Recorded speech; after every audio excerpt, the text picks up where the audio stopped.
ఈరోజు మనతో పాటు ఉన్నారు కాంగ్రెస్ స్పోక్స్ పర్సన్ రామ్శెట్టి నరేంద్ర గారు. వారితో ఇప్పుడు మాట్లాడేద్దాం. నమస్తే సార్. సార్, ముందుగా చెప్పండి, అంటే ఇప్పుడు బీఆర్ఎస్ ప్రభుత్వం చాలా పథకాలు పెడుతుంది, దళిత బంధు, మైనార్టీ బంధు, ఇంకా రకరకాలు చెప్పాలంటే చాలా ఉన్నాయి. ఇలాంటి పథకాల మధ్య కాంగ్రెస్ గెలుస్తుంది అని అనుకుంటున్నారా? మేడం, తప్పకుండా కాంగ్రెస్ ఎట్టి పరిస్థితిలో గెలుస్తుంది. ఎందుకంటే ఇప్పుడు దళిత బంధు తెలంగాణ రాష్ట్రంలో ఎంతమంది ఇళ్ళలు ఇచ్చిండు మేడం చెప్పు? ఒక్కరికి బరాబర్ దొరకలేదు. దళిత బంధు పేర్ల మీద నాయకులు పైసలు తీసుకుంటారు. 10 లక్షలకే 4 లక్షలైతే ఆఫీసర్లు నాయకులే పంచుకుంటారు, బీఆర్ఎస్ నాయకులు. ఇది నేను కాదు, స్వయం రాష్ట్ర ముఖ్యమంత్రి చెప్పిండు. మా 40 మంది ఎమ్మెల్యేలు ఎంక్వైరీ చేస్తే దళిత బంధు డబుల్ బెడ్రూమ్లలో పైసలు తిన్నారని ఆయనకు సర్టిఫికేట్ ఇస్తుండే వాళ్ళకు. విన్నారా? ఇక బీసీ బంధు ఆడిస్తుండు మేడం. బీసీ బంధు 1,00,000 రూపాయలు పెట్టిండు. ఆ 1,00,000 రూపాయలు కూడా ఇంకా మొత్తం రాలేదు. మైనారిటీ బంధు అవి ఎంతమందికి ఇచ్చిండు? అన్ని అబద్ధాలు, ఒక్కటి ఇయ్యడు. ఇప్పుడు ఎలక్షన్లప్పుడు దళితులకు 3 ఎకరాల భూమి అన్నాడా? ఇచ్చిండా? దళితులకు ముఖ్యమంత్రిని చేస్తానన్నాడు, చేసిండా? దళిత బంధు ఇస్తానన్నాడు, ఇచ్చిండా? దళితులకు కొలువులు ఇస్తానన్నాడు, ఇచ్చిండా?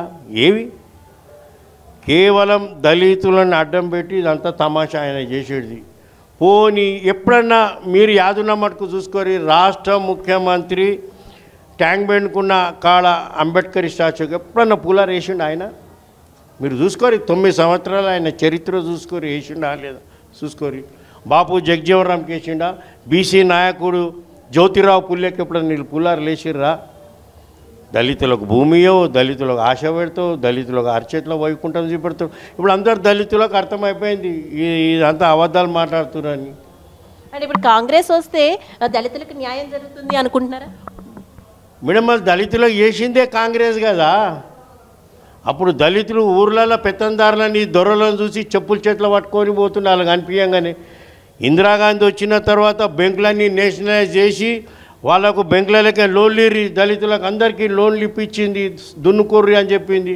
లేకుండా అప్పుడు పెత్తందారుల దగ్గర కాయిదాలు గిర్రి పెట్టుకొని అలా భూములు గుంజుకుంటుండే. ఇవాళ పెత్తందారులకు భూములు అడికించి వచ్చినాయి, ఇప్పటికునే కదా.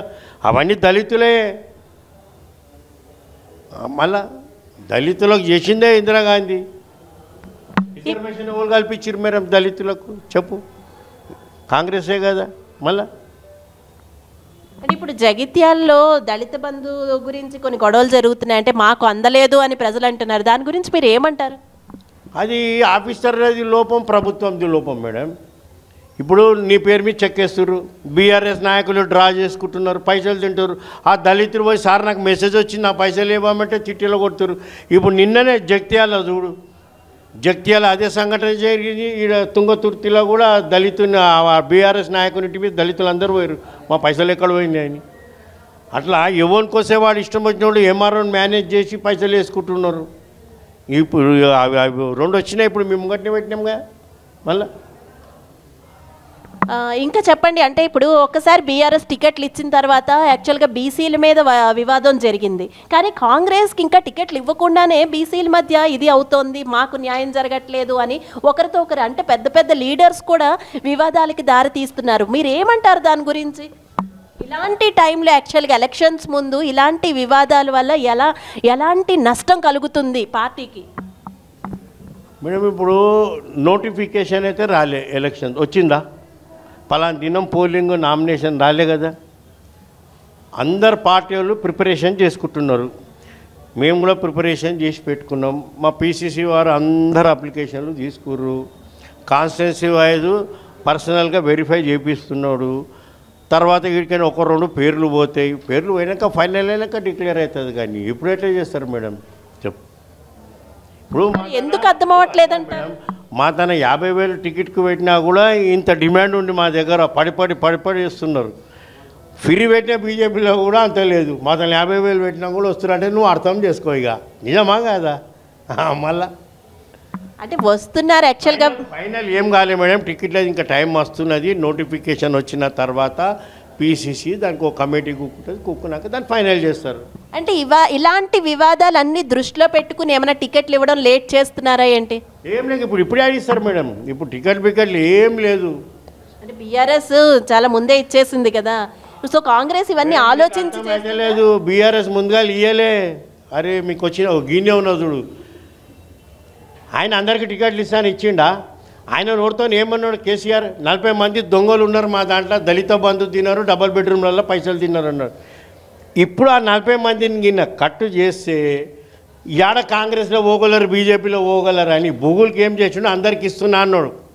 కాంగ్రెస్ బీజేపీ క్యాండిడేట్లు డిక్లేర్ అయిన తర్వాత అందులోకించి 25 మందిని టికెట్లు కట్ చేస్తాడు. చూసుకోండి, ఇది నేను చెప్పేది. అంటే వాళ్ళు అప్పుడు ఎక్కడ పోకుండా అవుతారు కదా, సచ్చుకుంటే బీఆర్ఎస్లో వాడు ఉంటారని ఆయన టెక్నిక్ అనమాట. అది అందరికి ఇస్తున్న పోర్రు అన్నాడు, అది ఐడియా అనమాట. చూడు నువ్వు ఏమవుతుంది. ఆయన నోడితే అన్నాడు 40 మంది ఎమ్మెల్యేలు దొంగలు నా దగ్గర అంతా ఎంక్వైరీ చేసినా పైసలు తిన్నారని అలాని కట్ పెడతానన్నాడు. ఇప్పుడు మళ్ళీ అందరికి ఒప్పుకున్నాడు. చూడు తర్వాత కాంగ్రెస్ బీజేపీ డిక్లేర్ అయినాక అప్పుడు ఏం చేస్తారో మీకు అర్థమైపోతుంది. చూడు. అంటే ఇప్పుడు బీఆర్ఎస్ నుంచి బీజేపీ నుంచి కూడా చాలా మంది కాంగ్రెస్లోకి వస్తున్నారు. ఈసారి అది ఏమైనా విజయానికి దారి తీసే అవకాశాలు ఎక్కువగా ఉన్నాయి అంటారా కాంగ్రెస్కి? మేడం ఇది కాంగ్రెస్ పెద్ద సముద్రం. ఇది విన్నావా? ఈ సముద్రం ఎన్నడూ ఎండిపోతారు నువ్వు చెప్పు, ఎండిపోతుందా సముద్రం? ఇవి చిన్న చిన్న వాగులు కుంటలు వానలు పడితే నిండుతాయి, తర్వాత ఎండిపోతాయి. కానీ ఇది పెద్ద సముద్రం. ఇది ఇలా అంటే గత కొన్ని సంవత్సరాలుగా వైఫల్యం అయితే చెందుతూ ఉంది కదా, ఈసారి అయితే విజయం సాధించాలని గట్టి ప్రయత్నం చేస్తుంది.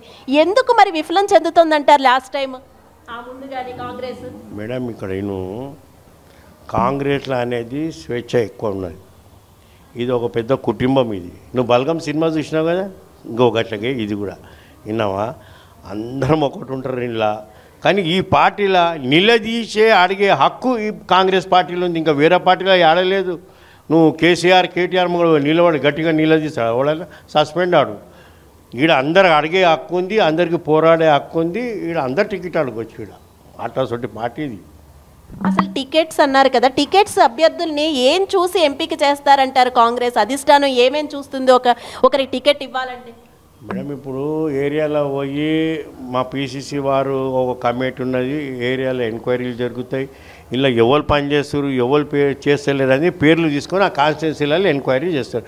ఎవడు 24 గంటల జనాలలో ఉన్న రిపోర్ట్ వస్తుంది కదా, వానికే టికెట్. అంతే, ఇక్కడ ఉన్నది కదే. ఎక్కువ జనాల్లో ఉన్న వాళ్ళకేనా?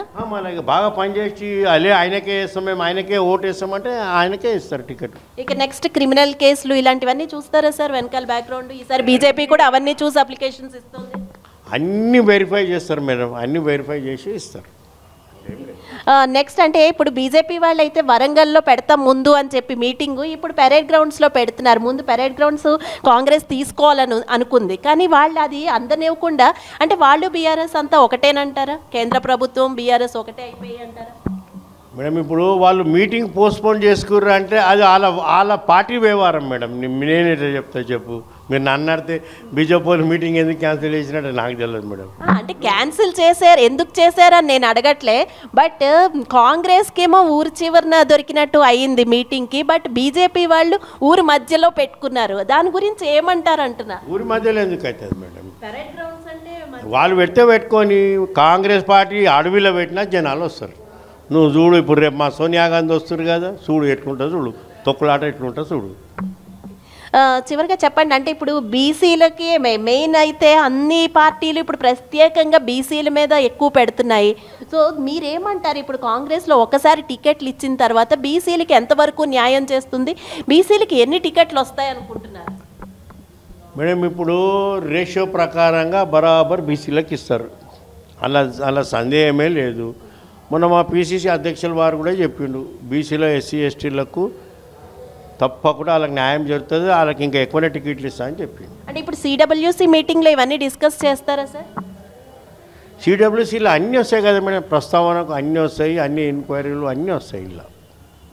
అంటే చివరిగా చెప్పండి, కాంగ్రెస్కి ఓట్ వేయాలి అనుకునే వారికి మీరు ఏం చెప్తారు మా 95 న్యూస్ ద్వారా?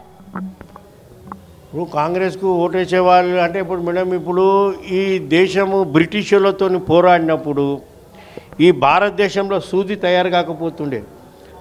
అట్లా ఉంటుంది కాంగ్రెస్ ఈరోజు రాకెట్ను తయారు చేసి ఎగిరేస్తుందంటే కాంగ్రెస్ ఘనతనే కదా. మళ్ళా గాలి మోటార్లు లేకుండా ఏమంతా సూదులు తయారు కాకపోతుండే అట్లా ఉంటుంది కాంగ్రెస్ ఈ దిశకు తీసుకొచ్చిందంటే ఇది ఘనత కాంగ్రెస్ది. ఆర్ ఎస్సీ ఎస్టీ బీసీలకు బడుగు వర్గాలకు ఆదివాసీలకు ఇదంతా కాంగ్రెస్ ఎప్పుడు అనుకూలంగానే ఉంటుంది. ఆర్ తప్పకుండా కాంగ్రెస్ పార్టీకి మీ 95 వీడియో మీ ఛానల్ ద్వారా చెప్తున్నాం, తప్పకుండా కాంగ్రెస్ గెలుస్తారు. ఆర్ అందరు కాంగ్రెస్కు ఓటేస్తారని మాకు నమ్మకం ఉంది. Thank you so much sir.